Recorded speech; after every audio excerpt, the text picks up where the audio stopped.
네, 에듀케이션을 주제로 한 이번 세션의 마지막 순서가 바로 패널 토크입니다. 1시간 동안 진행될 예정인데요. 코로나로 인해서 가장 교육 환경에서 변화가 바로 비대면 교육이죠. 이로 인해서 학생들 간의 양극화도 정말 심해지고 있고요. 저 또한 사실 교육기관을 운영하는 아나운서지만 창업을 한 스타트업 대표로서 느꼈던 것도 제가 이번 주에 화요일에 제가 비대면 온라인으로 모 기업의 임직원들을 가르쳤는데요. 정말 대면하고 싶다라는 생각이 정말 많이 들었습니다. 어떻게 하면 조금 더 효과적으로 커뮤니케이션 교육을 할 수 있을까 늘 연구 끝에 저 또한 작년에 스피치와 관련된 플랫폼을 지금 창업해서 개발하고 있는 중인데요. 이번 시간이 좀 여러분께 그 인사이트를 드릴 수 있을 것 같습니다. 네, 이번 시간에는요. 주제가 바로 비대면 온라인 학습관 환경에서 효과적인 성인 교육 만들기입니다. 여러분도 이제 성인으로서 이렇게 또 여러 가지 정보를 얻기 위해서 비대면 온라인 교육을 하고 있는 것으로 알고 있습니다. 자, 세 분 모시겠습니다. 스터디파이의 김태우 대표님, 앨리스의 김재원 대표님, 그리고 데이원 컴퍼니의 이강민 대표님이 함께 해 주시겠습니다. 큰 박수로 모시겠습니다.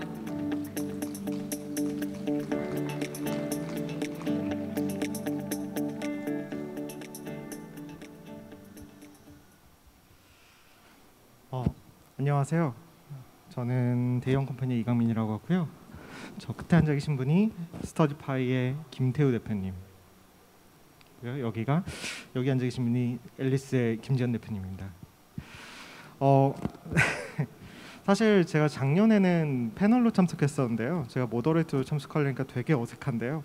좀 양해를 좀 부탁드리고. 저희가 어차피 같은 업계에 있다 보니까 정말 많은 고민들을 만나서 이야기하지 않아도 정말 많이 공유하고 있는 것 같더라고요. 그래서 이 자리에서 여러분께 좀 유익한 도움이 될 만한 이야기를 함과 동시에 저희도 서로 좀 배워가는 자리가 될 수 있도록 하겠습니다. 사실 성인교육이라는 게 화두가 된 지가 이제 한 10년이 되지 않았기 때문에 여전히 저희 성인교육 업체들을 외부에서 바라보는 시선들을 볼 때 기존의 공교육, 초, 중, 고, 대에 이르는 공교육과 유사한 관점으로 바라보시는 경우들이 정말 많은 것 같아요. 근데 사실 실제로 제가 해보면서 느끼는 점은 이 사이에 간극이 엄청나다. 어떻게 보면은 그 바라보는 뷰포인트 자체가 많이 다르다라는 생각을 하게 되는데요. 사실 이 관점에서 제일 먼저 사실 드려야 될 질문도 기존에 우리가 생각하던 그 공교육과 지금 저희가 하고 있는 성인교육 간의 어떤 차이점에 대한 점이 먼저 지적이 되고 지나가야 된다는 생각이 들더라고요. 네, 그러다 보니까 여기에 대해서 어떤 차이를 생각하고 계신지, 어떻게 생각하고 계신지가 좀 궁금하고요. 네, 이번에는 질문을 끝에서부터 김태호 대표님부터 한번 드려볼게요. 그래서 정리하자면 저희 기존의 성인교육과 그 다음에 기존에 있는 공교육, 초중고 교육과의 어떤 차이점은 뭐라고 느끼시는지. 제가 스터디파이 창업하기 전에 클래스팅이라는 회사에서도 근무를 했었는데, 클래스팅이 이제 초등학교 그냥 거의 모든 초등학교가 사용하는 이제 SNS 같은 거거든요. 그리고 이제 뭔가 애들 관련된 교육도 해본 적이 있는데, 이제 예를 들면은 뭐 유치원조차도 요즘 막 유치원도 학원을 시험 보고 들어가더라고요. 시험 보고 떨어져요. 저희 조카가 옛날에 막 유치원 시험 보고 이랬던 얘기를 들었었는데, 근데 이제 유치원 넘어가서 초등학교, 중학교, 특히 중학교 넘어가면 완전히 이제 모든 교육은 입시가 최종 목적이고, 대부분의 학습은 입시를 목표로 하지 않으면 약간 잘 되기가 어려워. 뭐 예를 들면 올림피아드 같은 경우도 예전에 입시에 들어갈 때는 엄청 사람들이 많이 하다가 입시에서 반영이 빠지는 순간 갑자기 그 지원자 엄청 줄어들고, 그리고 이제 초등학교랑 유치원은 그래도 부모님들이 조금 더 이제 넓은 범위의 뭐 창의력이나 뭐 건강이나 뭐 취미나 이런 가르치지만, 결국은 조금 나이가 올라가면 입시 교육 아닌 건 다 빠지는 것 같아요. 결국은 그게 다 빠져버리고, 그리고 초등학교 넘어가서 중고생은 이제 뭘 공부할까에 대한 고민이 별로 없는 것 같아요. 왜냐하면 명확하게 입시를 준비해야 되고, 내가 어느 입시를 준비하냐, 뭐 대중적인 건 어제 있었던 수능같이 수능을 준비하는 시험들이 딱 있으니까. 근데 이제 성인들의 가장 큰 문제는, 그러니까 가장 큰 차이, 문제라기보다는 차이는 뭘 해야 되는지 모른다. 사실 대학 가면 인생이 끝날 것 같이 살잖아요. 저희가 한국이 특히나 이제 고등학교 때까지 대학만 가면 인생이 끝인 모드로 모두가 이제 인생을 준비하고 다 사는데 대학 가서도 인생이 되게 길잖아요. 근데 이제 그 관점에서 대학에 간 다음에 뭘 해야 되나? 예전에는 이제 큰 대기업 한번 들어가면 평생 직장이니까 한번 거기서 스레시홀드를 딱 한 번만 또 넣으면 이제 진짜 인생 끝이다. 약간 이런 느낌이었는데 요즘은 점점 그 재직 사이클이 짧아지고 막 기술이 발전하면서 막 일자리 없어지고 막 이러니까 다들 엄청 그냥 불안한 것 같아요. 어느 기사에서 보니까 초불확실성의 시대라는 표현을 쓰고 뭐 지금 초등학생의 뭐 40% 이상은 뭐 지금 없는 직업을 가질 거다 이러니까 성인들을 저희가 마주할 때 가장 많이 느끼는 거는 약간 그냥 뭘 할지 모른다. 근데 뭘 할지 모르는데 가장 안심이 되는 건 결국 남들이 많이 하는 거잖아요. 이제 그런 면에서 결국은 이제 사람들이 뭘 할지 모르겠지만 뭐 공무원 시험이나 안정적인 공무원 시험이나 영어 시험이나 결국은 우리가 뭐 새로운 막 미래 교육을 막 얘기를 많이 하지만 뭘 할지 모를 때 여전히 대중 전체 다수는 남들이 가장 많이 하는 그 두 가지를 가장 많이 준비하는 것 같아요. 공무원 시험 준비하거나 뭐 전문직 뭐 의사나 뭐 이런 쪽 준비하거나 아니면 그냥 영어 시험 막연하게 미래에 도움이 되겠지 이런 거라서 사실 직무나 뭐 이런 거에 대해서 막 엄청나게 앞으로 필요하고 뭐 배워야 된다고 했을 때 아직까지는 계속 느끼는 거는 절대 다수는 그렇게 좀 피부로 와닿지는 못하고 있는 것 같다. 그래서 그게 공급자 측면에서는 항상 뭔가 당연히 이게 미래에 필요하고 막 이런 거 배워야 된다 이러지만 막상 전체 모수를 다 열어보면은 그분들이 대부분은 결국은 영어 시장이랑 자격증 시장이 여전히 압도적으로 큰 그런 걸 계속 느끼는 것 같습니다. 네, 맞습니다. 어떻게 보면 김태호 대표님이 설명해 주신 거를 간단히 좀 정리를 해보자면 사실 최근에는 직업 안정성이 좀 많이 떨어지고 커리어를 유지하기 위해 더 나은 커리어를 갖기 위해 어떻게 보면 뭔가 좀 더 학습해야 된다라는 그 긴박함은 있는데 사실 초중고 때의 입시를 보고 달리는 것과는 달리 어른들은 뭘 배워야 할지 모른다라는 게 어떻게 보면 말씀해 주시는 가장 포인트인 것 같아요. 재원님께서는 어떻게 생각하시는지 좀 궁금합니다.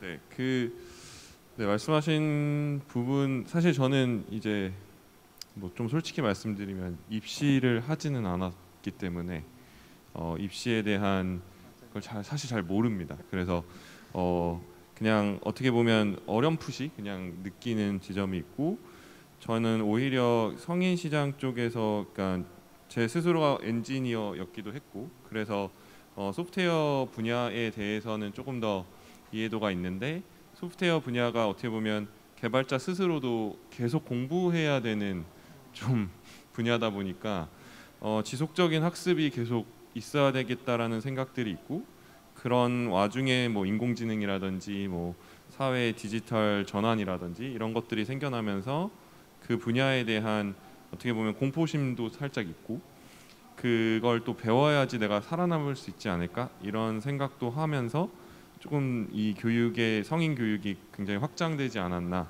생각하고 있고 그 와중에 이제 코세라나 이런 이제 어떻게 보면 미국에서 무크 형태로 굉장히 크게 이제 성장했었던 곳을 보면 대학교 이후에 내 역량 성장을 계속 지속해야 되고 그 관점에서 한 80%가 다 디지털 관련 데이터 관련된 교육의 수요였다고 저는 알고 있어서 그런 부분에 대해서 자발적으로 진행되는 교육이라고 저는 이해하고 있습니다. 그래서 조금 약간 공포심 아까 말씀 주신 것처럼 고용에 대한 불안정이 있고 그래서 내가 내 스스로가 역량이 굉장히 강화돼야 된다라는 관점 아래서 이 산업이 가는 과정이 정보화 시대 그리고 디지털 사회다 보니까 굉장히 자발적으로 교육을 참여하는 형태가 보였고 그래서 사실은 제가 생각하기에 굉장히 없던 시장이었는데 그 시장이 갑자기 형성되면서 기업이 다 챙겨주지 못하는 그런 교육을 어떻게 보면 자발적으로 들어가는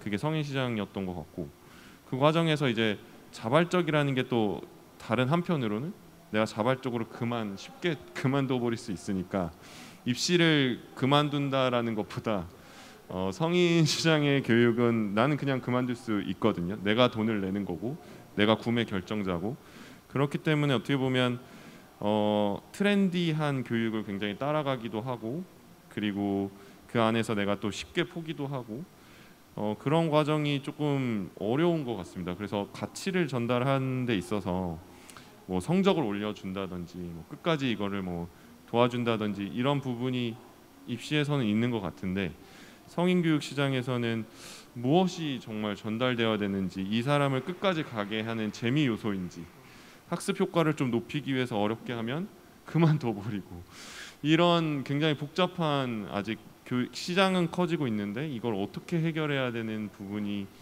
좋은 건지, 그런 좀 한계성을 조금 생각하게 되는 그런 상황이라고 생각합니다. 네, 맞습니다. 어떻게 보면 성인들은 공부를 해야만 한 상황에 계속 직면하고 있는데, 사실 이제 공교육 때랑 다르게 입시라는 강제가 없다 보니 스스로 동기를 유지할 수도 있고 포기할 수도 있고 뭘 배워야 할지에 대한 고민들도 존재하고요. 되게 여러 가지 고민들을 하게 되는 것 같습니다. 저희도 사실 마찬가지인 것 같아요. 저희도 결국 어른들을 교육시키면서 가장 많이 겪는 문제는 잘 가르치는 게 아니거든요. 효율적인 공부 방법은 어른들이라면 누구나 다 잘 알고 있어요. 근데 가장 어려움을 겪는 문제는 어떻게 하면은 침대에 일어나서 책상에 앉게 만들지가 어떻게 보면 저희한테는 가장 어려운 점인 것 같아요. 모두가 공부를 해야 된다는 걸 알고는 있지만 그걸 나의 본능을 이기고 공부를 시작하게 만드는 건 또 정말 다른 이야기인 것 같거든요. 여기에서 어떻게 보면은 어려움을 계속 겪게 되는 것 같고, 그러다 보니까 말씀하신 그 교육의 효과성, 이 사람들이 결심은 한순간 할 수 있는데 이 사람들이 결제는 한순간 할 수 있어요. 그런데 어떻게 하면 끝까지 공부하게 만들지에 대한 고민들은 어떻게 보면 성인교육업계에서 화두가 되는 것 같습니다. 사실 그러다 보니까 이런 어떻게 하면 자발적으로 공부하게 만들지에 대한 고민들을 되게 많이 하고, 이 시장에서 그런 시도들이 정말 많이 일어나는 것 같아요. 사실 저는 그 시도들 중에서 가장 인상 깊게 봤던 시도 중에 하나가 스터디파이가 처음 나올 때 이야기했던 인강 완주율 5%, 그래서 끝까지 공부하게 만들어드린다라는 메시지가 전 되게 인상 깊었던 기억이 나거든요. 그리고 사실 5년이 지난 메시지지만 여전히 이 메시지는 유효하다고 생각하고요. 그래서 김태현께서는 어떤 시도들이 있었고 어떤 경험들을 하셨는지, 사람들이 주도적으로 공부하게 만들려면 어떻게 해야 한다고 생각하시는지가 좀 궁금합니다. 처음에 어쨌든 스터디파이를 시작할 때는 저 스스로도 맨날 머신러닝 공부를 해야 되는데 뭐 블록체인은 또 뭐지, 뭐 알아야 되는데 뭐 너무 안 하잖아요. 그래서 자료는 맨날 스크랩해놓는데 안 보니까 뭔가 문제의식이 공부를 한다 생각은 있는데, 그때는 좀 생각했던 게 어떻게 하면 공부를 할까 했을 때 결국은 강제성이 있어야 되고 그 돈을 내야 된다. 무료로 하는 거 정말 잘 안 되고 돈을 내야 된다고 해서 이제 저희가 유료 온라인 스터디 모델을 했었고, 그래서 예를 들면은 10만 원을 내면 스터디에 들어와서 매주 모임이나 과제를 참석을 하면 이제 5만 원을 돌려주는. 근데 이제 그때 저희가 강조를 했던 게 그 돈으로 의지를 산다는 표현을 썼어요. 근데 그렇게 저희가 한 1년 반 정도 스터디를 그래도 한 1,500번 이상 했었는데, 근데 그때 느낀 결론은 뭐냐면 저희가 운영했던 주제들이 아무래도 너무 이제 흔히 말하는 우리 주변, 그러니까 스타트업 사람들이 많이 듣는 주제들 위주로 하다 보니까 이거 약간 대중시장이랑 좀 안 맞는 것 같다. 이거 진짜 그냥 엄청 열심히 사는 사람들인 거고, 이 미래를 대비하고 정말 하루하루 내가 뭔가 안 하면 뭔가 죄 짓는 것 같은 걸 느끼는 사람들이 듣는 이제 그런 서비스라는 인식을 좀 많이 들고, 이걸 업체가 오퍼레이팅 하는 게 이런 리얼타임 요소가 섞여 있는 것들, 실시간적으로 모임이 있고 과제가 있고, 그리고 강사가 어쨌든 시간을 계속 써야 되니까 이게 모임이 또 인원이 안 모이면 폐강을 시켜야 되니까, 이게 저희가 1년 반 정도 해보면서 이거 도저히 오퍼레이팅 스케일업이 안 된다. 그래서 사실 그때 저희가 이제 결국은 VOD를 메인으로 먼저 만들어, 저희도. 근데 그때도 이제 지금도 그렇고 그때도 그렇지만 그럼 뭐가 다르냐 다른 업체랑. 그래서 저희도 이미 VOD 만들 때부터 이것만으로 어쨌든 차별은 안 된다. 지금 딴 거를 뭔가 만들어야 된다. 해서 지금 결국은 저희가 내년 1월에 뭔가 이제 스터디 서비스를 다시 낼 건데, 근데 그거는 저희가 오퍼레이팅을 하는 게 아니라 그냥 정말 서비스로 돼서 이제 누구나 스터디를 운영하고 그 스터디 리딩하는 사람들이 그냥 다 수익 가져갈 수 있는 그냥 말 그대로 툴로 제공을 해줄 거예요. 근데 저희가 느꼈던 거는 이게 리얼타임 요소 있는 거는 진짜 플랫폼 업체가 뭔가 돈을 번다는 거 진짜 어렵다. 강사가 돈을 벌게 도와주는 거는 메이크 센스한데 이게 업체가 돈을 버는 거 진짜 어렵고, 그런 관점에서 저희가 이제 내부에서도 많이 고민하고 조금 결론을 내린 게, 사람들이 투자를 할 때 저희가 처음에 돈으로 의지를 산다라고 표현을 했는데 생각보다 돈이 되게 싼 거다. 그러니까 열심히 하는 사람을 봤을 때 돈을 투자한 사람과 시간을 투자한 사람, 시간을 투자했다는 거는 뭔가 강제성 있는 시간을 들어가는 사람들, 이 사람들 중에 누가 더 의지가 높냐 하면 압도적으로 시간 쓴 사람이 의지가 높더라. 그래서 예를 들면 우리가 살을 빼려면 단식원에 가면 무조건 빠지잖아요. 어떻게든 그냥 강제가 완전 되니까. 근데 안 들어가잖아요. 되게 그냥 나 혼자 알아서 하면 되는 다이어트 음식 뭘 사잖아요. 다이어트 뭐 관련된 거를. 영어 공부도 마찬가지로 강제성이 있는 뭐 전화 영어를 하거나 뭐 어찌됐건 정말 안 하면 큰일 나는 뭔가 시스템에 들어가면 더 할 텐데 VOD를 사는 사람들 자체가 약간 자기 만족을 일단 사는 거예요. 일단. 근데 이거 어쨌든 나 혼자 아는 거니까 산 것도 나 혼자 알고 학습도 나 혼자 하면 되니까. 그래서 이제 저희가 좀 간과하고 좀 착각을 했던 거라고 생각하는 거는 그 돈을 쓴 사람들한테 학습 관리를 잘해주면 완전히 높을 거다 이런 생각을 했었는데 요즘 드는 생각은 결론적으로 돈을 쓴 사람들의 대다수는 생각보다 학습 관리 원하지 않는다. 실제로 제가 컬슨이라는 영어 교육 업체에 있을 때도 VOD 쓴 사람들한테 연락을 엄청 하잖아요. 많은 사람이 싫어해요. 나 되게 맘 편하게 공부하려고 했는데 이거 왜 이렇게 닥달하냐. 그냥 이거 사놓고 내가 알아서 스케줄 맞춰서 내가 할 건데 이거 왜 이렇게 뭐 결국 그런 분들 다 안 보시죠 결국은. 근데 이게 그 구매하는 심리 자체가 제가 리디북스에도 있었지만 거기도 책엔 춘도쿠라는 용어가 있거든요. 책을 사고 안 읽는 사람을 춘도쿠라 그래요. 그게 전문 용어가 있을 정도 일본어긴 한데 거기도 그만큼 사람들이 책을 사고 안 봐요. 근데 사는 행위 자체가 만족스러운 거거든요. 그래서 강의도 냉정하게 그런 요소가 많다. 이게 구매한 것 자체가 만족스러운 거고 물론 일부 필요할 때 좀 보긴 하지만 여기서 인강 완주를 저희가 5%만 강조했는데 정말 학습 관리 열심히 밀어붙여도 10% 넘기기 쉽지 않다. 뭐 15%까지는 갈 수 있겠지만 50% 60%는 안 된다. 그래서 오히려 요즘은 그럼 어떻게 하면 시간을 투입하게 할 건가 그 사람들이. 근데 그게 최근에 이제 어떻게 보면 좀 그 한계점을 느끼고 이제 좀 전략을 다르게 생각하는 거는 이거는 교육업체가 뭔가 특정 학습 방법론으로 해결할 수 있는 건 아니다. 그러니까 롤 모델들이 많고 저렇게 갔을 때 성공할 수 있다라는 인식이 많으면 대표적으로 프로그래밍 교육이 아마 앨리스에서 훨씬 더 많이 얘기해 주실 수 있겠지만 제가 알기로 최근 1, 2년 사이에 그냥 압도적으로 더 컸어요. 예전보다. 근데 그 1, 2년 동안 큰 이유는 네카라쿠베를 필두로 개발자가 돈을 그렇게 많이 번다더라. 미래에 다 개발자들이 정말 연봉이 엄청나다더라. 그러니까 이게 개발 가르치는 회사들이 수년간 마케팅했던 것보다 그냥 그런 인식이 생기면서 절로 가야겠다. 미래에 뭔가 이제 많은 사람들의 그 니즈가 확실해진 거죠. 절로 갔을 때 보상이 크다. 그래서 그런 관점에서 저희는 요즘 좀 생각을 하는 거는 오히려 시간을 투입하는 걸 결심시키는 거는 일종의 롤 모델들이지 우리가 뭔가 방법론으로 할 수 있는 건 아니다. 그래서 이제 뭐 스터디 서비스를 접근하는 이유도 우리가 뭔가 방법론으로 뭘 해결해 줄 게라기보다는 스터디 서비스에서 뭐 돈을 내건 안 내건 이제 시간을 투입하는 주제를 다양한 리더들이 이끄는 걸 보면서 스터디 리더들이 이끄는 걸 보면서 저런 방향도 있구나. 저렇게 되는 거 되게 매력적이다. 그래서 그거는 수강생 스스로가 의지를 높여야 되는 것 같아요. 그걸 찾아야 되는 거고. 그래서 뭐 많은 교육업체들이 사실 다양한 강의 주제를 제공을 하잖아요. 그래서 그런 분들이 이제 꼭 공무원만 있는 게 아니라 뭐 영어 시험만 있는 게 아니라 이런 것도 공부할 수 있고 뭐 이런 방향도 있구나라는 걸 알게 되면 이제 그런 분들은 이제 내가 그래도 저 방향으로 가겠다 결심을 한 거니까. 근데 그분들한테 학습 관리가 필요한 것 같아요. 어쨌든 인간의 의지는 나약하기 때문에 분야를 정했음에도 불구하고 또 끝까지 가는 건 다른 얘기거든요. 공무원 시험을 뭐 많은 사람이 준비하지만 공무원 시험의 스터디는 찾아보면은 대부분 뭐냐면 아침에 깨워주기, 몇 시간 공부한 거 인증하기. 그러니까 그런 거예요. 그러니까 공무원이라는 엄청 강력한 열망을 갖고 있는 분야조차도 인간의 의지가 나약하다 보니까 이제 동기부여를 관리를 해줘야 되는 건데, 그래서 저희는 이제 그 영상을 구매한 사람들을 완전 헤비하게 관리하는 건 약간 내려놓고 있는 단계예요 지금. 이거는 이 사람들 심리 자체가 엄청난 열망으로 구매한 사람들이 아니라서 우리가 엄청나게 관리를 해주려고 해도 귀찮아하고 오히려 싫어한다. 그래서 저희는 지금 하려는 방향은 어떤 의지를 갖고 시간을 투입하려는 사람들을 찾아서, 이들은 근데 학습 관리가 필요한 게 맞아서 저는 이쪽에 학습 관리를 좀 집중하려고 생각을 하고 있습니다. 예, 사실 말씀해 주신 내용들이 사실 저도 너무나도 공감이 많이 가는 내용들인데요. 저희도 어떻게 보면 패스트 캠퍼스에서 인강을 팔고 있는데요. 사실 많은 고객분들이 이런 질문을 하세요. 인강 사놓고 공부 안 하는 사람들 너무 많고, 사실 이거 인강 본다고 해서 내가 공부되는 것도 아닌데 인강 업체들은 머리가 나쁜가? 왜 계속 인강만 제공하지? 라고 생각하실 수 있다고 생각해요.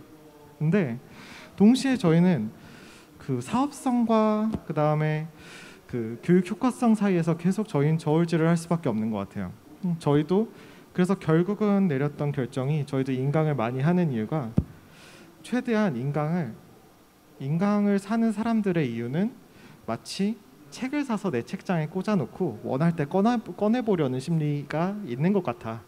그래서 영상을 평생 수강으로 돌리고 언제든지 꺼내볼 수 있도록 대신 최대한 저렴하게 팔자라는 결정을 해서 저희도 온라인 인강 쪽으로 많이 성장을 한 것 같거든요. 근데 그럼에도 불구하고 말씀하신 것처럼 분명히 열망을 가지고 공부할 의지가 있는 사람들이 있고 이 사람들을 위한 교육도 분명히 필요한 것 같아요. 저희도 그러다 보니까 다른 방식들을 많이 시도하고 있고요. 근데 그 과정에서 보면은 앨리스 같은 경우에는 뭐 소위 저희가 LMS라고 부르기도 하고 LXP라고 부르기도 하는데요. LXP면 러닝 익스피리언스 플랫폼이라고도 하고 뭐 혹은 러닝 매니지먼트 시스템이라고도 하죠. 그래서 영상뿐만이 아니라 그 과정에 퀴즈라든지 뭐 혹은 문제풀이라든지 혹은 동기부여를 위한 여러 가지 요소들을 반영할 수 있는 학습 시스템을 개발해서 이걸 통해서 교육을 제공하려는 시도들도 많이 있는데요. 아마 이쪽에 대해서는 오히려 김재현 대표님께서 훨씬 잘 아실 것 같아요. 혹시 생각이나 의견, 경험 있으시면 공유해 주시면 좋을 것 같습니다. 네. 그 두 분께서 말씀 주신 분야랑 저희 분야가 좀 다를 수 있겠구나라는 생각을 계속 하게 되고요. 저희는 뭐 아실지 모르겠지만 그 카이스트 내에서 2015년쯤 그 기초 프로그래밍 교육을 600명을 시켜야 되는데 그 당시에 이제 600명의 실습 숙제를 내서 채점하는 게 불가능하다. 그래서 숙제를 없애겠다. 뭐 이런 결정을 하는 상황이었습니다. 전 조교로 있었고, 그래서 그런 소프트웨어 운영에 대한 문제점이 정확히 있어서 저희가 처음에는 그런 실습 문제를 관리해주는 솔루션이라고 봐주시면 좋을 것 같고, 근데 이제 점점 대표님들께서 말씀하신 것처럼 이게 결국 사업으로 발전돼야 되다 보니 그런 플랫폼 위에다가 어떻게 보면은 콘텐츠를 만들게 되었는데, 그 콘텐츠가 굉장히 좀 차별화된 부분이 저희는 실습 중심 교육 콘텐츠로 운영을 했습니다. 그래서 그 동기부여를 어떻게 만드는지는 저희도 굉장히 많이 고민을 하다가 사실은 저희는 좀 포기를 했죠. 그래서 B2C랑 B2B를 둘 다 하다가 우리는 동기부여 만드는 그런 센스도 없고 그냥 기술자들, 그냥 엔지니어니까 우리는 그냥 문제만 해결해 주자라고 생각을 해서 저희는 정말 B2B만 굉장히 집중을 했습니다. 그래서 B2B 쪽에서는 프로그래밍 교육, 뭐 디지털 역량 강화 이런 거 해야 되는데 영상 강의 혹은 집체 교육 이런 걸로 해보니 실무로 돌아와서 코드 한 줄 못 짜는 이런 상황이 벌어지니 교육 효과가 없고, 그래서 저희가 그거를 좀 더 효과적으로 하기 위해서 실습 중심 플랫폼으로 진행을 해서 저희 교육 콘텐츠 같은 경우는 모든 과정이 다 실습을 푸는 과정이라고 보시면 되고, 그 실습을 이제 운영하기가 굉장히 어렵다 보니까 플랫폼 상에서 진행을 했습니다. 저희 같은 경우는 동기부여가 좀 명확하죠. 위에서 고가 반영하겠다, 뭐 사장님이 시키셨다라고 하면 그 동기부여가 저희가 만들지는 않아도 돼서, 그래서 그 부분을 조금 뭐 저희가 풀기 어려우니까 저희는 좀 그거를 좀 덮었다라고 보시면 좋을 것 같고, 대신에 그 어려운 과정을 시켰는데 정말 어려워서 낙오되기가 굉장히 많은 낙오자가 생기는데, 그 과정에서 어떻게 좀 더 접근을 쉽게 할 것인가, 실습 환경에, 그리고 어떻게 좀 더 많은 피드백을 줄 것인가, 그래서 낙오자를 좀 더 줄이는 방법을 많이 생각했던 것 같습니다. 그래서 저희는 실습 환경을 접근이 좀 좋게 해주니까, 물론 저희 플랫폼이 완전체는 아니지만 어쨌든 실습 환경에 접근이 쉬워지니까 실제 카이스트 내에서 실습 평균 점수가 한 10몇 %가 상승이 돼요. 그래서 지금의 말씀 주신 뭐 온라인 강의도 제 생각에는 완강률이 적긴 하겠지만 더 많은 사람들이 접근하기 때문에 그 접근성 때문에 더 많은 숫자들이 교육의 효과를 보고 있다고 저는 생각을 하고, 그래서 접근성이 높아졌을 때 굉장히 좋았고, 그리고 또 하나는 피드백이 좀 더 많았을 때 굉장히 좋았는데, 피드백이라는 부분은 사실 굉장히 비싼 리소스이기 때문에 교육자가 부족한 상황에서 이런 피드백을 준다라는 것이 엄청 비싸기 때문에 저희가 했던 거는 자동 채점이 되는 형태여서 채점에 이제 피드백이 어떻게 보면 자동화돼서 첫 번째 피드백이 있었고, 그걸 보고도 못 풀면 실제로 온라인상에서 튜터가 개입해서 도와주는 형태로 이수율을 올렸던 것 같습니다. 그래서 일단 첫째는 사장님이 일단 다 시키셨으니까 이수율은 그냥 올라오는 것도 사실은 있고요. 그 과정에서 저희가 좀 더 피드백을 온라인상에서 줄 수 있는 기능들을 좀 개발해서 저희가 좀 풀어가는 문제들이 좀 저는 다른데 저희는 교육자용 솔루션이라고 보면 좋을 것 같습니다. 네, 맞습니다. 어떻게 보면 지금 저희 세 회사가 푸는 영역들이 다 조금씩 다른 것 같아요. 사실 저희 패스캠퍼스, 뭐 대형 컴퍼니 같은 경우에는 어떻게 하면 공부를 결심시키지? 저기 넷플릭스 보던 친구를 어떻게 하면 공부해야지라는 생각이 들게 만들지였다면, 뭐 스터디파이에서 고민해 주신 내용들은 어떻게 하면 뭘 공부하게 해야 되지? 그다음에 사람들 절대 다수는 뭘 공부하고 싶어 할지에 대한 고민들을 더 많이 하셨던 것 같고요. 김지현 대표님 같은 경우에는 오히려 그 뒤에 교육의 효과성에 대한 내용들을 많이 고민하셨던 것 같아요. 이 세 가지가 비대면 시대로 오면서 또 좀 다른 양상을 띠게 된 것 같아요. 상황도 많이 변했고, 사실 예전 같았으면은 예전에 저희도 2019년까지만 해도 결심을 시키고 그다음에 교육의 효과를 느끼게 만드는 것을 사실 오프라인 집체 교육에서 대부분 해결했던 것 같아요. 왜냐하면 학원에 나와서 공부를 해야 되면 어쩔 수 없이 하게 되거든요. 근데 비대면 상황이 되면은 뭐 누구는 누워 있기도 하고, 뭐 누구는 뭐 그냥 틀어만 먹고 딴 일 하기도 하고요. 사실 실제로 교육의 효과를 개런티할 수 없을 거라고 저희는 되게 생각을 많이 했었어요. 겁도 많이 냈었고요. 근데 비대면 상황으로 왔을 때 그렇지 않다라는 얘기도 있고 그렇다라는 얘기도 있고 요즘 되게 많이 설왕설래한 것 같습니다. 근데 어떻게 생각하시는지 좀 궁금해요. 비대면으로 넘어왔을 때 정말 교육의 효과성이 떨어졌는지, 혹은 여전히 그 교육의 효과가 유지되고 있고 더 나아지고 있다고 생각하시는지 두 분 어떻게 생각하시는지 좀 궁금하거든요. 이번엔 재현님 먼저 좀 부탁드리겠습니다. 네, 알겠습니다. 네. 저희는 사실 아까 말씀드렸듯이 원래는 플랫폼 솔루션이었기 때문에 이게 오프라인에서도 활용이 됐고 온라인에서도 활용이 됐던 솔루션입니다. 근데 이제 비대면 때문에 저희는 매우 빠르게 화상 솔루션을 자체 개발했고요.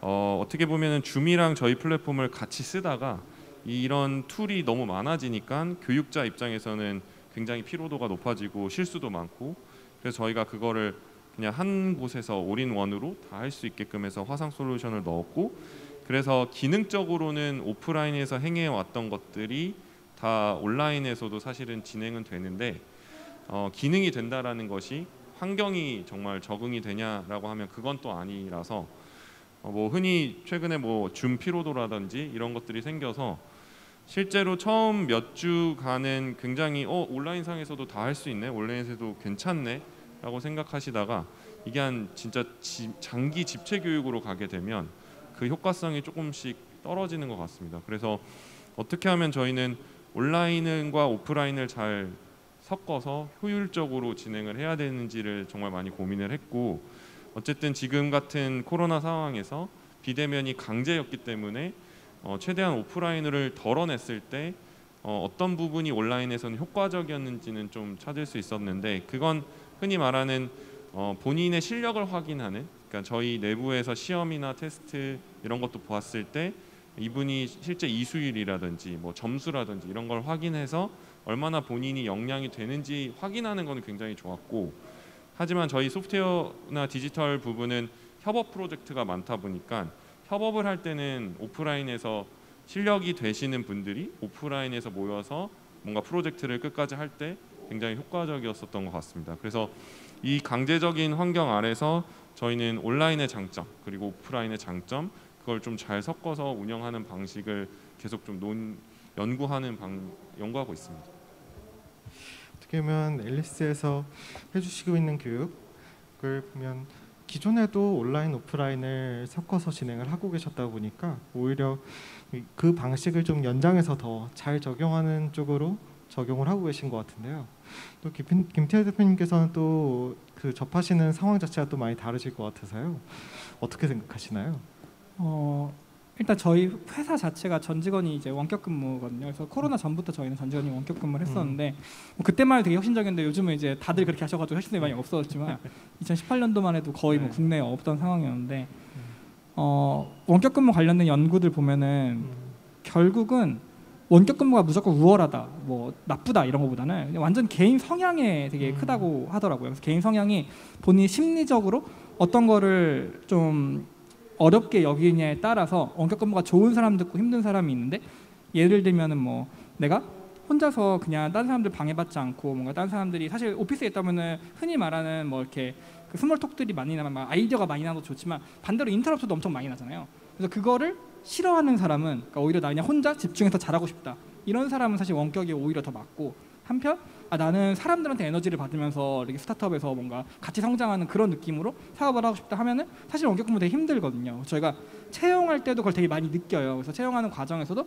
어떤 분은 원격 근무라서 지원을 하고요, 어떤 분은 원격 근무라서 그냥 저희가 요청을 해도 이제 안 오시고, 그래서 이거는 개인의 차가 되게 크다고 생각이 들어요. 그래서 그 학습에서도 저는 똑같다고 생각이 드는데, 뭐 예를 들면 저는 학교 다닐 때 오프라인 학원 되게 싫어했거든요. 저는 인강만 들었어요, 거의 학교 다닐 때도. 근데 이거는 완전 개인 취향인 게, 저는 인강이 그 이동 시간 다 없애고 효과적으로 할 수 있으니까 라는 걸 좋아했는데, 말씀하신 것처럼 학원에 가서 선생님이랑 리얼타임으로 얼굴 보면서 말하는 걸 좋아하는 친구도 있었거든요.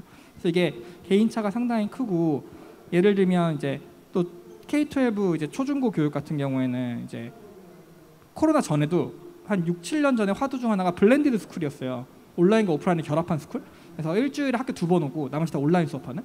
근데 이제 초중고는 기본적으로 오프라인에서 사회성이나 온라인을 못 배우는 게 있잖아요. 근데 학생들이 배워야 되는 이제 그런 것들이 있으니까 무조건 블렌디드가 저는 당연히 좋다고 생각을 하고, 초등학생이나 중학생을 완전 온라인 논리로 가는 거는 쉽진 않은 것 같아요. 물론 홈스쿨링 비율이 매우 높아지고 있긴 하지만, 근데 이제 성인들 같은 경우에는 이거는 여전히 저는 약간 성향에 따라 많이 다르다. 그래서 뭐 한쪽이 꼭 좋다 이러기보다는, 어떤 사람은 온라인으로 내가 원하는 주제에 대해서 학습하는 걸 너무나 선호하고, 어떤 사람은 나는 학습도 중요하지만 학습을 매개로 이 관련된 사람들 만나는 게 너무 좋다.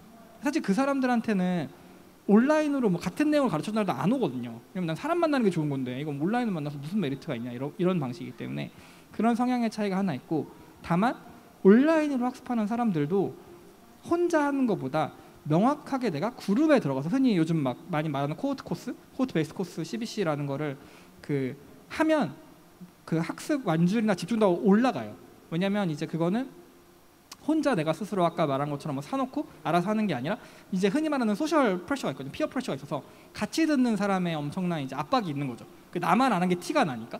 근데 이제 그것도 저희가 생각하는 조건은 뭐 막 500명, 600명이 다 같이 뭐 학습을 하고 인증을 한다 이런 거는 이제 그런 프레셔가 좀 적고요. 왜냐면 이제 내가 아는 게 티가 별로 안 나니까.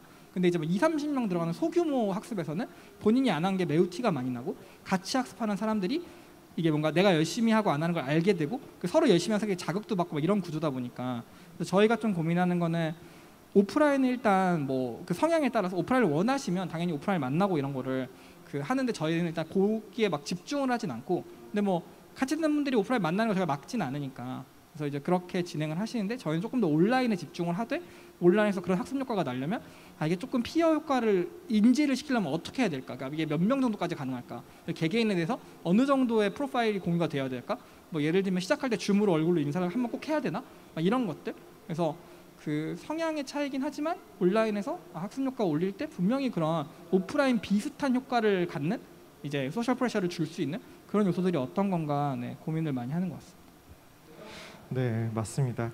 사실 저희가 오프라인에서 집체로 교육하는 환경은 사실 수백 년간 지속해왔지만, 온라인 환경으로 학습하는 환경은 이제 시작한 지 얼마 되지 않았기 때문에, 사실 교실 안에서 공부하는 문법을 어떻게 보면 온라인 상황에서의 새로운 문법을 발견해야 되는 상황인 것 같아요.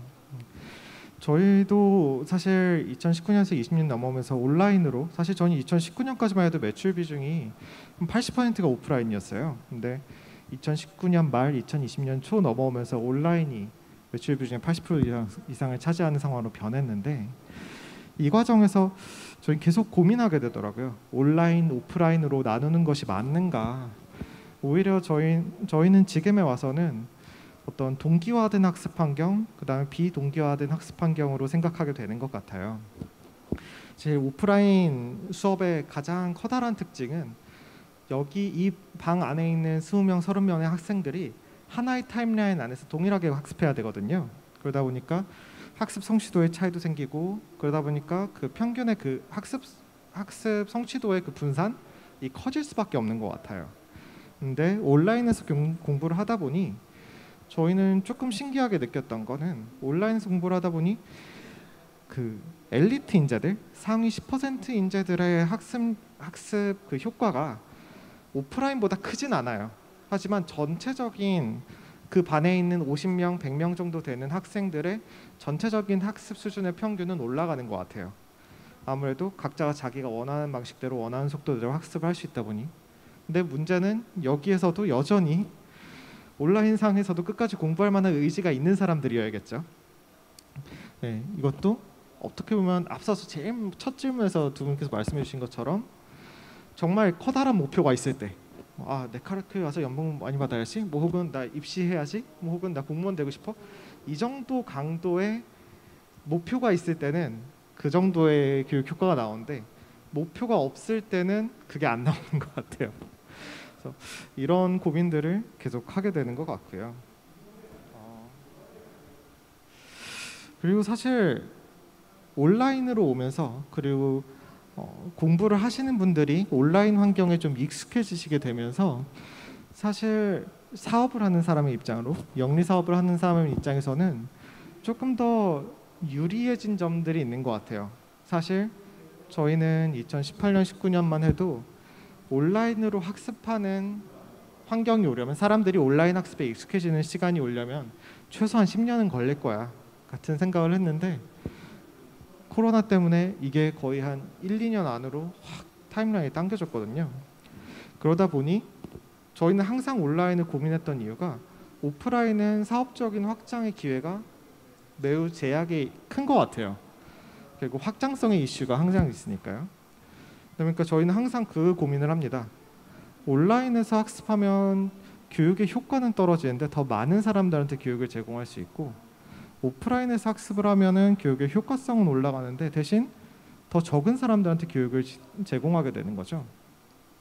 그러다 보니 과거에는 어떻게 하면 오프라인의 그 효과적인 학습 환경을 온라인으로 옮기지에 대해서 고민을 많이 했다면, 최근에는 온라인에 적합한 오프라인 같은 효과를 낼 수 있는 교육 환경은 뭐지에 대해서 제로베이스에 생각하게 되는 것 같아요. 근데 사실 이런 것들에 대한 고민을 가장 많이 한 회사 중에 하나가 저는 여기 앨리스실 거라고 저는 생각하거든요. 그래서 좀 궁금한 점은, 분명히 그 효과적인 교육을 위해서는 소수 교육이 맞다고 생각하지만, 그럼에도 불구하고 회사의 사업적인 상황을 봤을 때는 더 대규모의 많은 고객을 대상으로 한 교육을 해야 될 텐데, 여기서 어떻게 그 접점이라기보다는 절충점을 찾고 계신지, 혹은 이 절충을 넘어선 좀 창의적인 해결책을 찾고 계신지가 전 좀 궁금합니다. 네. 네. 뭐 저희 IR 자료도 있었던 것 같습니다. 효과가 Y축이었던 것 같고 X가 확장성이었던 것 같은데, 뭐 교육의 혁신이라고 하면 그 효과적임이 확장될 수 있다라고 생각을 하고요. 그걸 하기 위해서 저희가 생각한 것은 결국 기술적으로 이거를 해결하고 싶었고, 그 기술적이라고 하면 일단 플랫폼 상에서의 교육 학습 환경이 구성이 돼서 그 안에서 데이터가 보이고, 그래서 일부 자동화될 수 있는 부분은 자동화를 시켜서 더 적은 수의 교육자로도 더 효과적인 교육이 진행될 수 있으면 그게 어떻게 보면 효과적인 확장이 아닐까라고 생각했던 것 같고요. 그래서 실제로 아직 부족하긴 하지만 지금 저희가 플랫폼 중심적으로 운영을 하다 보니까 한 명의 교육자의 역할을 한 3-4명으로 나누는 것 같습니다. 그래서 뭐 다 비슷할 수 있겠지만 콘텐츠만을 개발하시는 교육자분도 계시고, 그거를 강의만 하시는 강사님도 계시고, 그리고 실제로 질의응답 시스템에서 질의응답만 하는 교육자도 계십니다. 물론 한 분이 다 하실 수도 있는 교육이고요. 그런데 그렇게 나눈 이유는 다른 분야는 잘 모르겠지만 어쨌든 소프트웨어 분야에서는 현업에 계신 개발자 분들이 참여를 많이 하셔야 돼서 본업이 교육자가 아닌 어떻게 보면 부업이 교육자이신 분들이 너무 많아서 한 명의 풀타임 교육자는 거의 없는 상황입니다. 물론 대학교에 계신 교수님이 있지만 그건 대학을 가야 되니까. 그래서 저희 같은 경우는 한 명의 교육자의 역할을 3분이 이제 나눠서 하면 현업에 계신 개발자가 부업으로도 참여할 수 있다라고 생각해서 다 나눠 놓고, 그거를 플랫폼의 기능으로서 풀어가서 콘텐츠 개발을 할 때는 저희 플랫폼 상에서 실제 콘텐츠 개발하는 툴이 있고요. 실습 제작 툴이 있고, 실시간 강의를 할 때는 저희의 플랫폼상에서 화상 강의 솔루션으로 진행을 하고 있고, 자체 개발을 했기 때문에 지금 연구팀에서 하는 거는 실제로 학생들의 화면을 켜놓으면 얼굴이 왼쪽으로 얼마나 기울었는지 오른쪽으로 얼마나 기울었는지 뭐 이런 걸 자동으로 확인할 수 있어서 최종적으로 뭐 조는 학생을 좀 찾는다든지 이런 식으로 교육자 한 명이 굉장히 효과적으로 운영할 수 있는 기능들을 개발해서 아까도 말씀드렸던 확장 가능한 효과성이 확장 가능하게 만들어 가고 있다고 보시면 좋을 것 같습니다. 네, 맞습니다. 그 온라인으로 가고 그 다음에 어떻게 보면 시스템이 도입되면서 더 많은 사람들한테 효과적인 교육을 제공하기 위해서 예전에 과거에는 교실에서 담임 선생님 혼자서 담당했던 그 역할들이 이제는 강의를 하는 교수자, 운영을 하는 조교, 그다음에 질의응답을 해주는 분들, 그다음에 커뮤니티를 관리하시는 분들, 뭐 이런 방식으로 어떻게 보면 예전에 하나라고 생각했던 그 직업이 계속 미분화되고 있는 것 같아요. 이게 말씀하신 대로 어떤 적절한 그 프로페셔널을 가지고 있는 분들을 모시기 위해서 이런 방식을 취할 수도 있고, 어떻게 보면 교육 비용을 낮추기 위해서 그런 방식을 취할 수도 있고, 혹은 현업에 있는 분들을 모셔오기 위해서도 그냥 어쩔 수 없이 이런 방법을 취해야 되는 경우들도 있고요. 혹은 전문성의 영역이 있기 때문에 그런 경우들도 있고요. 되게 다양한 경우들이 있는 것 같은데요. 근데 사실 김태호 대표님께서는 또 완전히 다른 시각으로 접근하실 수도 있을 것 같아요. 왜냐하면 앨리스 같은 경우에는 어쨌든 교육을 하시려는 분들을 돕는 소프트웨어로서, 서비스로서 접근하고 있다면, 대표님 같은 경우에는 직접 교육을 제공하는 사람으로서 또 생각하시는 게 좀 있으실 것 같거든요. 어떻게 생각하시나요? 저희도 이제 하다 보니까 자연스럽게 내부에서 뭐 콘텐츠 기획자는 이제 뭐 클래스 매니저라고 내부 멤버가 있고, 가르치는 분들은 저희도 내부에서 강사, 코치, 조교로 나눠줘요. 그래서 강사가 말 그대로 그 인터넷 강의에 얼굴 나서 강의하는 사람, 코치는 좀 과제를 개인화해서 아주 뭐 예를 들면 프로그램을 치면 코드 리뷰를 자세하게 해주는 사람, 조교는 이제 수시 질의응답 해주는 사람. 그래서 이게 확실히 여러 좀 그 다른 교육자들이 필요하다. 그리고 각각이 또 선호하는 게 있기 때문에 그 강사들도 나는 얼굴 나오는 게 너무 싫기 때문에 혹은 부담스럽고 뭐 재직 중이라 안 되고 막 이런 분들도 코치나 조교는 좋다. 반면 어떤 사람은 나는 시간 한 번 쓰고 불로소득을 원한다. 나는 그냥 얼굴 나와도 되니까 그냥 돈을 영원히 벌 수 있는 강의를 찍겠다, 이런 게 있어가지고 이게 공급자 사이드가 저희가 직접 제작을 하더라도 방금 말했던 고민은 똑같이 하게 되는 것 같고, 근데 이제 아까도 잠깐 얘기했던 것처럼 업체가 이렇게 공급을 다 제작을 해서 이런 강사들을 소싱을 해서 강의를 만드는 거에 대해서 솔직히 내부적으로 좀 고민이 계속 여전히 있고요. 고민이 있는 이유는 이게 업체가 정말 마진을 많이 남길 수 있는 구조인가? 그리고 스케일업이 아까 말씀하신 이 효과도 있지만 그냥 이런 구조가 이 회사가 엄청나게 클 수 있는 구조가 맞나? 이제 이런 거에 대한 고민을 하게 되는 것 같아요. 예를 들면 결국은 이게 강사가 돈을 많이 어떻게 보면 유명한 강사가 많아지면은 영어 시장이나 입시 시장이나 강사가 전쟁이잖아요. 강사 모셔가는 게 전쟁이고, 제가 옛날에 외국 컨퍼런스 갔을 때 약간 이걸 좋아해야 되나 말아야 되나 하는 게 대표적인 사례로 한국 수학 강사가 100억 번다고 1년에. 결론은 거기에 주제는 교육자들이 너무 돈을 조금 받고 있다 지금.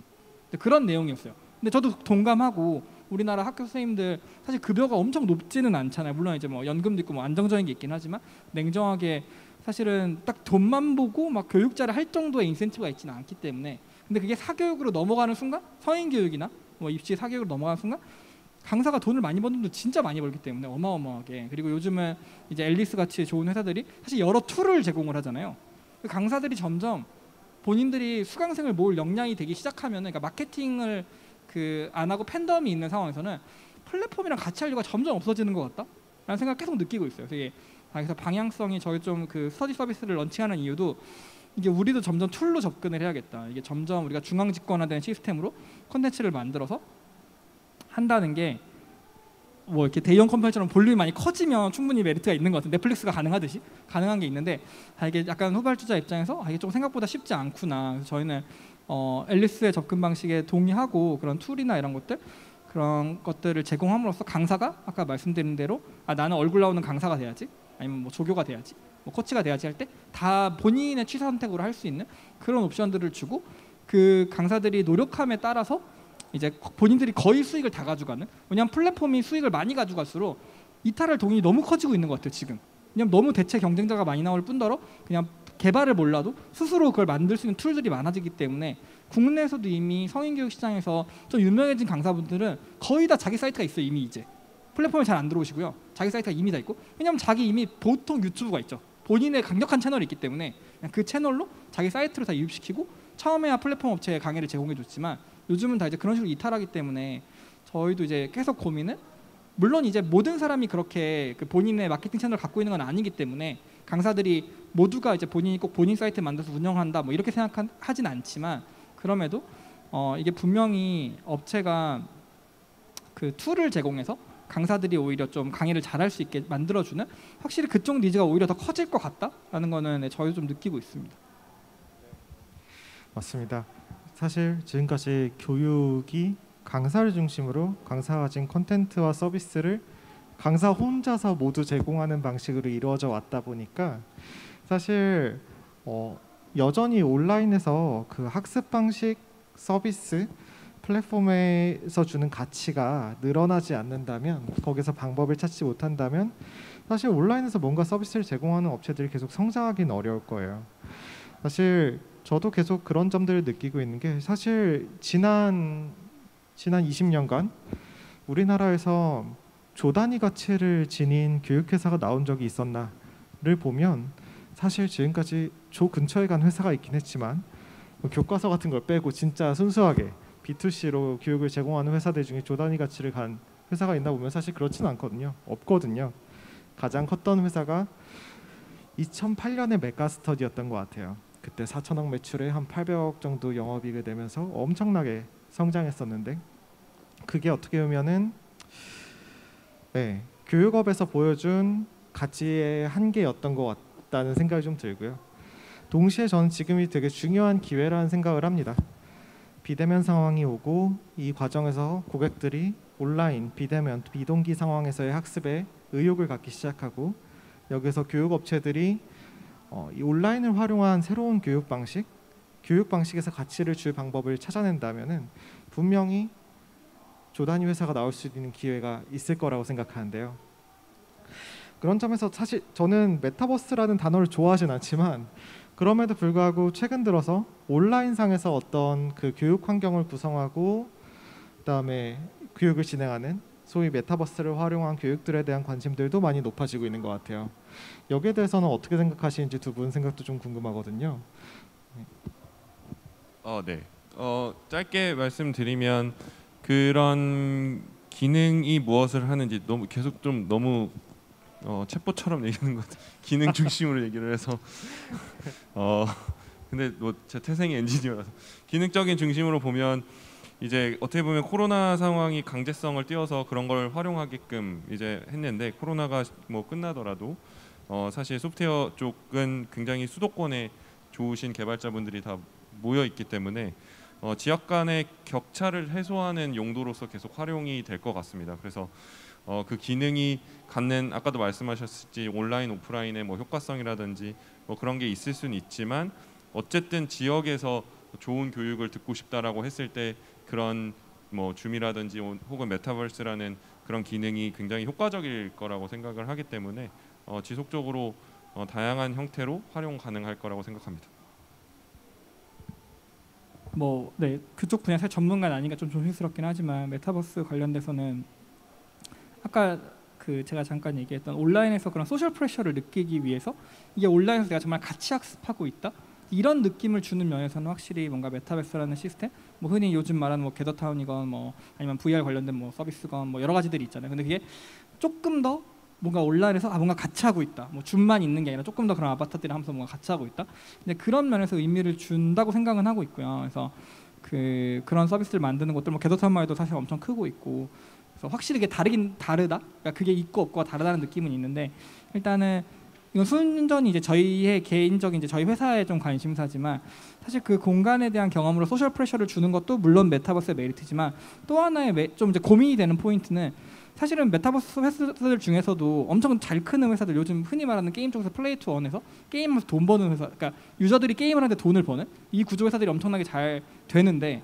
이제 그런 관점에서 약간 결국 경제적 인센티브인 것 같아요. 그러니까 그거를 메타버스는 저희는 이제 메타버스 자체보다는 메타버스 백단에 있는 블록체인과 토큰에서 그런 경제적인 거, 결국 보상이잖아요. 사람들이 뭔가 열심히 하는 거에 어쨌든 돈이라는 건 엄청나게 큰 동기부여이기 때문에, 그래서 강사들이 본인이 일한 만큼 정당하게 뭔가 밸류를 얻어간다거나, 아니면 학습하는 사람도 분명히 어떤 사람은 이 그룹에서 내가 학습을 오히려 해치고 있지만 어떤 사람은 내가 참여함으로써 엄청나게 애드 밸류를 하는 경우가 있잖아요. 뭐 질문을 하건 답변을 하든 뭐 본인의 경험을 나누다.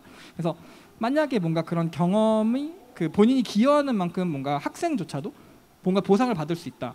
이러면 뭔가 조금 뭐 기존에 있는 거랑 완전히 달라지지 않을까? 뭐 이런 생각은 있습니다. 그래서 실제로 예를 들면 그 영어 시험이나 입시 학원들 중에 서울대 가면 무료 그런 거 있잖아요. 서울대 가면 수강이 더 환급해주고 공짜로 주고, 영어 시험도 다 뭐 몇 점 넘으면 다 공짜 이런 게 있는데, 물론 학원에 광고도 있지만 그냥 그런 수강생들이 많기 때문에 또 다른 학생들이 들어오거든요. 걔네랑 같이 공부하는 그런 게 있어도 얘는 사실 밸류를 주고 있으니까 그걸 금전적으로 보상을 주잖아요, 업체들에서. 저는 그게 사실 이미 옛날부터 있던 시스템이라고 생각이 들고요. 근데 그걸 이제 지금 게임 회사들도 뭐 블록체인 말하는 것처럼 뭐 학습에서도 그런 게 되나? 될 수 있나? 뭐 이런 고민으로 조금 그냥 관심 있게 보고는 있습니다. 뭐 아직 뚜렷하게 저희가 뭐 그쪽에 뭘 하고 있는 단계는 아니지만, 확실히 예를 들면 얼마 전에 나온 서비스도, 미국에 나온 서비스도 안데르센 호르이츠 파트너였던 사람이 나와가지고 만든 게 라이트라는 토큰을 통해서 글을 쓸 때 사실 미디엄에 글을 쓰면 당장 돈이 안 되잖아요. 근데 그거를 돈을 벌 수 있는 시스템을 만들었어요. 그리고 토큰을 통해서. 근데 물론 이제 거기도 약간 믿음의 영역이니까 모두가 토큰이 가격이 올라간다고 믿으니까 돌아가는 구조긴 한데, 근데 이제 그 충분히 쓴 거에 대해서 보상을 바로 잘 받는. 근데 결국 그거의 승패는 경제적으로 얼마나 구조를 잘 짰는가, 보상을 얼마나 잘 받고 내가 손해 보지 않았다 뭐 이런 느낌. 뭐 또 연관해서 뭐 예를 들면 나무위키 같은 거나 뭐 위키피디아 할 때 돈을 주지 않잖아요. 뭔가 수정을 할 때 거기는 오히려 돈을 잘못 주면 되게 엄청 욕을 먹는 거잖아요. 돈을 잘못 주면은. 그래서 이게 커뮤니티나 뭔가 유저들이 이렇게 자발적으로 하는 곳에서 경제적 인센티브를 거부감 없이 어떻게 오히려 그 참여자들이 열광하게 만들 수 있나? 그런 측면에서 오히려 조금 더 보고 있습니다. 네. 네, 맞습니다. 저희도 결국 온라인에서, 그리고 강사 중심으로 돌아가는 게 아니라 다양한 학습 참여자들이 동시에 학습에 기여하면서 학습을 움직일 수 있는 방법이 뭐가 있을까에 대한 고민들이 계속 지속되는 것 같아요. 코트 베이스드 러닝이라는 얘기가 나온 것도 그런 것 같고, 그다음에 메타버스란 키워드가 유독 교육에서 더 많이 돌고 있는 이유도 전 비슷하다고 생각합니다. 강사 혼자서 교육에 기여하는 방식이 이제는 좀 시대에 뒤떨어졌다는 생각을 하고, 이게 어떤 확장성 측면이라든지 교육 효과 측면이라든지, 어떻게 하면은 학습자와 그 관련된 학습자 플러스 교육자 플러스 그 관련된 스테이크홀더들이 교육에 어떻게 효과적으로 참여하게 만들 것이며, 거기에 어떻게 하면 효과적으로 보상을 제공할 수 있을까에 대한 고민들이 계속 들게 되는 것 같고요. 네, 저는 여러 가지 얘기해 주셨는데요.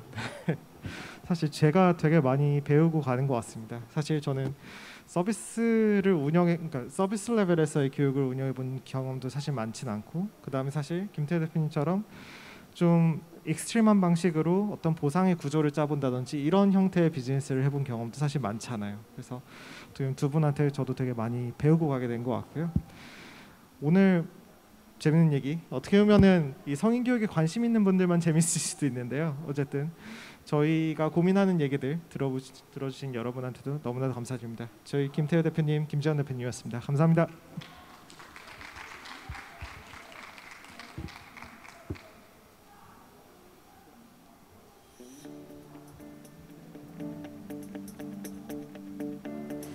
네, 세 분께 다시 한번 큰 박수 부탁드리겠습니다.